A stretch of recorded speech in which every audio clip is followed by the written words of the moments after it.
Hello everyone, welcome to Gyaan YouTube channel. I'm Grandmaster Priyadharshan Kannappan and you are watching the Checkmates in Chess series, and we are now on the H3 square. The journey started in A1 square and going all the way zigzagging to H1, and then from H2 to A2, and now from A3 to H3.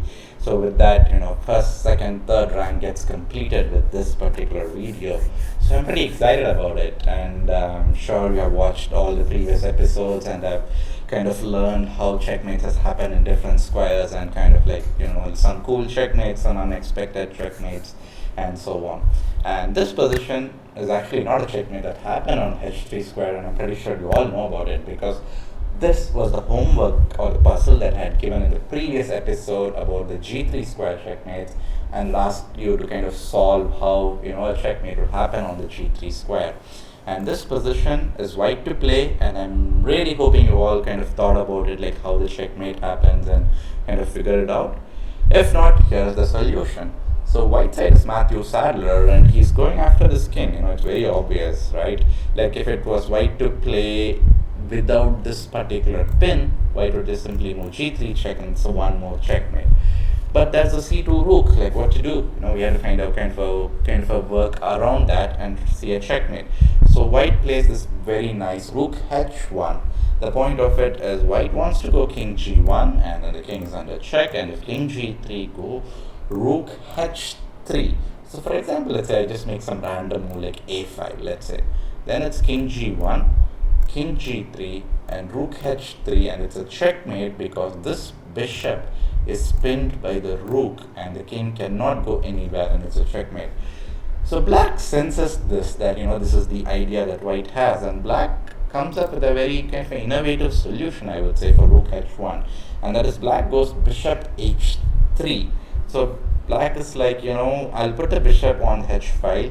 Even though it looks like you can capture, you cannot, because we already know it's a pin. And now white is like, okay, you put the bishop in front of the G2 pawn, so let me go king G1 and pin the bishop. But here is what black was thinking that he could play. He goes rook C1, and after king F2, he goes rook C2, because if he takes with rook H1, you will see the theme of this particular position, right? It's G3 checkmate.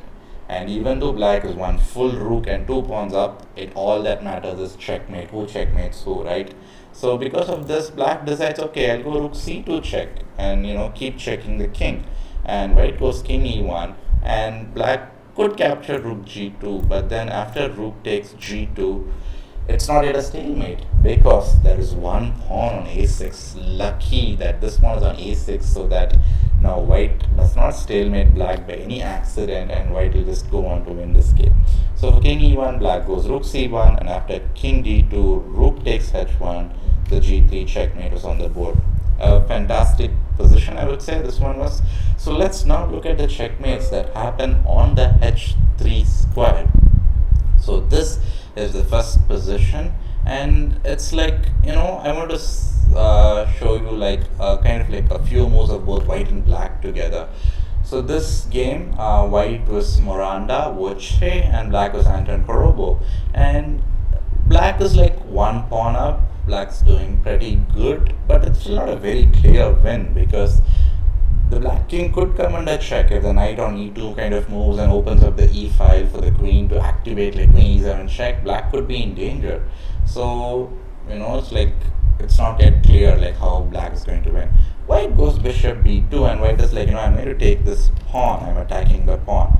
And black plays a very, very nice move. So from this is where I think I would kind of ask you to pause the video, think about it, like what move would you play, and then once you have a kind of a concrete idea or a plan, then play the video kind of and figure out the solution. So in this position, black played a fantastic move, and Anton Korobo played it. It's bishop to D5. So the idea of it is, if you take bishop takes D5, I'm not going to be taking the bishop, but instead I would be taking the pawn on H3, and it's a checkmate here. So white realizes this, and white is like, okay, I cannot take the bishop, but why not I just go and grab a pawn? Free pawn. Free pawn is a free pawn. But it's actually a very poisoned free pawn, because after bishop F6, black plays this cool queen takes H3, and you see there's a pin here, and like the bishop cannot take on h3 because of the pin, and g1 square is controlled by the knight, so it's a checkmate on the board and game over. So let's go on to the next example that we have here. And this is the position, and it's black to play. I think it's super easy, you all can find it, spend a minute or two and look at checks again and again. I repeat in this series of videos, look for checks, look for checks, look for checks. I tell the same thing to even to all my students, many times they miss even sometimes very simple checks, but those simple checks could give you amazing performances. You could win so many games just by not missing forcing moves. So here black played this very nice bishop e5, and it's a check, and white goes king h1. White could play g3 to stop, right? This is another way of blocking a check, right? You put a pawn in between, but this would lead to rook b2, and then there is the queen kind of losing over here because the king's on h2 and you lose the queen. So in this position for bishop e5, white went to king h1, and it's this checkmate in one. I hope you found it. It's rook h3, and it's checkmate, game over. So let's go to the next video here. Next position, my bad, not the next video. You should wait for the next video. So the next position that we have here is, this is the position, and we'll see from this position as it's kind of white's turn, and white plays this move b takes c5, and white wins a knight. And if you look from piece count, it's white is the extra piece because white just captured a knight. But let us flip the board and now look at this position. And do you spot any kind of a great checkmate plan?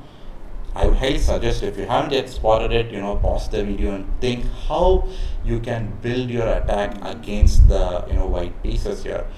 I know some of you would be thinking I can go rook h6 and I'm threatening mate on h2, but then black's threat could be stopped by rook g2, and then you could be I could go knight g2, and if king g2 I could take queen h2. Yes, you could do all this, you could still be winning, but how about something more direct, more forcing, and more kind of to the point? And it is queen takes h2 check. Queen sacrifice, yes, but it gets the job done, because after king h2, rook h6 check, king g3, rook h3, and the king has nowhere to go because all these squares are controlled by the black's pieces, pawns, everything, and it's a checkmate. So let's go on to the next position that we have here. And this is a position where it's this is the one that I'm going to give to all of you as homework, and I would also suggest this is actually a kind of very tough one. It involves some kind of deep thinking of few moves and some ideas, but I believe you all would have understood the key ideas. And just flipping the board, that we are targeting the king right on g8, and f6 is going to definitely help us because f6 has created some weakness on the black king. So focus on the black king and see how you could generate some checkmating nets, weave some mating patterns around the king, and how you can execute it. I will reveal the solution in the next video, and till then, signing off is Grandmaster Priyadharshan Kannappan. And if you liked the channel, smash the like button, and if you have any comments on what we should be doing with the videos, or would you like to see some other chess content, please put them on the comment box. Or if you really like it, do share it with your friends and family, everyone, so they can also learn some amazing chess moves and chess content.